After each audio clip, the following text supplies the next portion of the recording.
Hello everyone, good morning. ఇప్పుడు వచ్చేసి time 7 అవుతుంది. యాక్చువల్గా వెదర్ యాప్ ఎవ్రీడే చెక్ చేసుకుంటాం అనమాట బయటకు వెళ్ళేటప్పుడు. అలా చెక్ చేసుకుంటే 7 o'clockకి స్నో అని చూపిస్తుంది. లెట్స్ సీ స్నో పడుతుందా లేదా అని. ఒక 3 hours ఉందన్నమాట స్నో. చూద్దాము. First snow of the year. Coffee తీసుకుందామని టిమ్ హార్టన్స్కి వెళ్తున్నాను.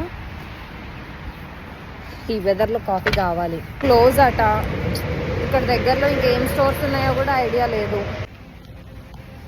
7కి స్నో 100% అని చెప్పి వెదర్ యాప్లో చూపించింది. కానీ అసలు కొంచెం అంటే కొంచెం కూడా స్నో లేదు. Let's wait and see. 9 o'clock వరకే మనం పడుతుందేమో. ఎన్నిసార్లు చూసినా కానీ మస్తు ఎగ్జైటింగ్ అనిపిస్తుంది స్నో అనగానే.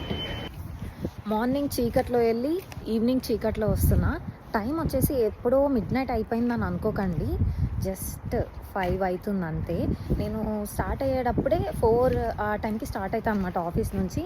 అప్పటికే చాలా వరకు చీకటి పడిపోయింది. ఇప్పుడు ఇంకా ఘోరం అనమాట. ఇప్పుడు నేను డైరెక్ట్ ఇంటికి వచ్చేసాను. మొత్తానికి చీకటి పడిపోయింది. కనీసం కనపడిన కూడా కనపడట్లేదు. ఇట్లానే ఉంటుంది వింటర్స్లో కెనడాలో.